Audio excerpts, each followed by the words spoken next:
วัสดีลูกค้าสาวดีซีเรานะก็เมื่อนี้เรามีงานดีซีเวียดนามมาแนะนำนะว่าเป็นยี่ห้อพิกติคองานใส่งอนลอยได้ตัวนี้นะลูกค้าเด้อโอ้เลี้ยงซี่ปืนมันอย่างนี้จะเนียนจะละเอียดเด้อลูกค้าเบิ่งเลยซี่มันจะเนียนจะละเอียดทำงานใส่งอนซี่มันเป็นไงแล้วลูกค้ามาส่งเดียวกับงานห้าน้อยมันจะแตกต่างกันหลายว่าเลี้ยงซี่งานห้าน้อยจะโบเนียนแล้วก็ค่าจับกองเนี่ยลูกค้าสังเกตว่าค่าจับกองของห้าน้อยนี่มันจะน้อยเป็นค่า11 มิลเลยแต่ว่าตัวนี้จะเป็นค่าใหญ่ถ้าลูกค้าอันใดซื้อปืนนะเข้าว่างานใส่งอนบอกมันยังแล้วค่าจับกองน้อยบนโมเมนต์ได้ตัวนั้นเนี่ยมันเป็นงานห้าน้อยเนาะค่าจับกองน้อยนะลูกค้าเบิ่งตัวนี้ก็ได้นะงานใส่งอนมันจะค่าจับกองใหญ่งานห้าน้อยค่าจับกองน้อยแล้วก็ซี่คิวกองตัวจะบริเอียดคือกับตัวนี้ตัวไฮตัวนี้มันเฮาใส่ไฮอย่างให้เด้อคือว่าตัวนี้มันสามารถมีโทษใดเนาะแล้วก็เน้นเนาะตัวนี้นะจะบรวมเด้อมันจะบรวมคือกับว่าอันเก่าเด้อตัวนี้เด้อมันจะเน้น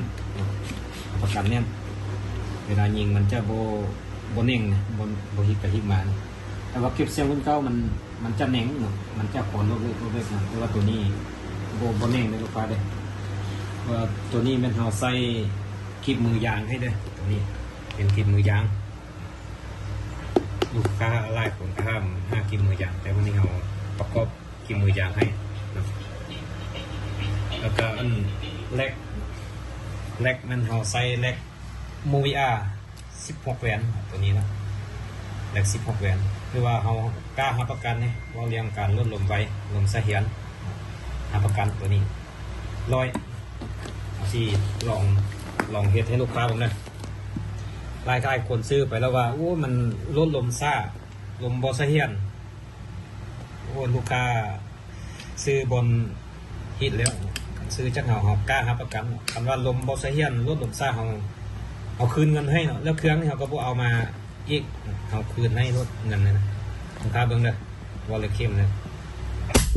มันแน่งมั้งมันบริตีมันบอกเอาห้าประกันเนี่ยกล้าห้าประกันบางเจ้านะลูกค้าซื้อบางคนเขาจมซื้อนำบางเจ้านะเวลายิงนะตั้งช่วงตัวนี้เขาตั้งอยู่12ยิงเนี่ยไปประมาณ9เลยมันลดลงไปนะประมาณ9หรือว่า10หลังจากยิงแล้วก็มันโค้ยไล่ขึ้นมาประมาณ1 นาทีถึง2 นาทีมันจึงขึ้นมาว่า12นะอันนี้ของเราเนี่ยกล้าห้าประกันลดยิงนี่มันโบไล่โบเน่งสักยิงตัวนี้ลดลมไวสุดลูกค้าก็ต้องทักนะซ้ำยิงได้ซ่อมวิก็เต็มคือเก้าแล้วลมนี่นะลมซ้ำนี่เลยเอาก้าครับประกันเลยนะแรกตัวนี้เนาะคือว่าห้างเมนเขาใส่ห้างคาร์บอนในตัวนี้นะใส่ห้างคาร์บอนแล้วก็ฮีเซตเนาะกระบอกนี้เนาะ2 กระบอกนี้ฮีเซตเนาะเอาใส่เราโพลีกอน12 เกียวตัวนี้เนาะหรือว่า40 เซน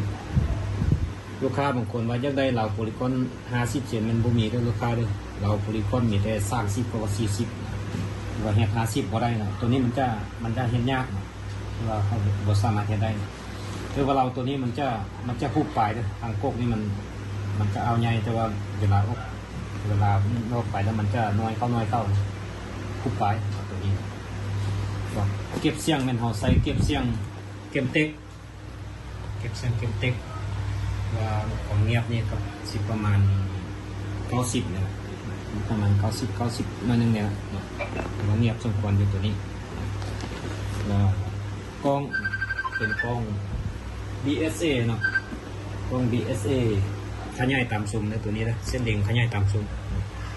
ตัวนี้เส้นเด้งขยายตามซูมนะแต่ว่าเหมาะสำหรับผู้ที่ว่าสายตาบดีสายตาโบแจ้งมันจะตอบโจทย์นะตัวนี้บางคนนั้นซื้อกล้องเส้นเด้งน้อยไปแล้วเวลาไปยิงแล้ว มันบ่ค่อยเห็นเส้นเหลงเนาะเวลามีอันแซงจ้าแซงอันแซงลายมันจะเส้นเหลงมันจะบ่เห็นเนี่ยดูสายตาบ่ดีแต่ตัวนี้รับประกันนะตัวนี้เส้นเหลงใหญ่เนาะแต่ว่ากำลังซูมแม่น4คูณ14แล้วตัวนี้นะกำลังซูมเนาะกำลังซูมคือว่าปรับล่าสายตาได้เนาะตัวนี้เนาะว่าเขารับประกันให้ได้คือว่าสุดเฟรมนี่ระยะ1 ปีเนาะกันว่ามันหัวมันซึมยกเว้นลูกค้าเอาไปตกไปตำแบบแตกนั่นนี่เขาบ่รับประกันคันว่าลูกค้าเอาไปใส่มันหัวมันซึมมันมีปัญหาเองเอารับประกันให้เอาเปลี่ยนให้ฟรีเนาะบ่คิดรายเงินเด้อคือว่าระยะยิงนี่เขารับประกันเด้อตัวนี้เด้อประมาณก็บ่เว้าหลายเนาะกันว่าอีกว่า100ปลายแมตรคือกับคนอื่นนะบ่เว้าแบบหรือว่าเขารับประกันแต่ว่า80เมตรนี่เขารับประกันให้ตัวนี้เด้อ80เมตรเอาท่าให้มาลองได้ลองยิงก้อนนะจึงเอาก็ได้ลูกค้าอยู่เขตใกล้เคียงนี้รับประกันให้ก็คือฮันอื่นได้เขาเด้อมันมีปัญหายังเขาเปลี่ยนไม้ให้กันเอาไปยิงคุมบอดีคุมแตกคุมเต้นเนี่ยเขาเปลี่ยนไม้ให้เลยเราเนาะตัวนี้คือกันเด้อยี่ห้อเดียวกันเนี่ยใส่แว่นใส่แลกคือกันเลยแว่นกับใส่แว่นมูยอาแล้วก็เป็นแลกซิงกับแว่นนะแต่ว่าเขาใส่อัพเป็นแว่นมูยอาแหละเรียกว่าอันโตซูเปอร์เลนอัพลมเขาก็ใส่ตัวแข้งเดี๋ยวเขาอัพเบิดนะเนาะส่งกระบอกนี้เนาะที่ว่าตั้งแต่ว่าตัวนี้เป็นกิ๊บมือยางตัวนี้เป็นกิ๊บมือไม้นะลูกค้าท่านใดสนใจเปิดใจก็เอาเฮ็ดให้ได้เอาเปลี่ยนให้ได้เอายางเอาก็เปลี่ยนยางใส่เอาไม้เอาเปลี่ยนไม้ใส่ลูกค้าท่านใดสนใจทักมาเด้อรับประกันเด้อปืน6 กระบอกเด้อที่ว่าเอาจากเราไปเด้อขอบใจ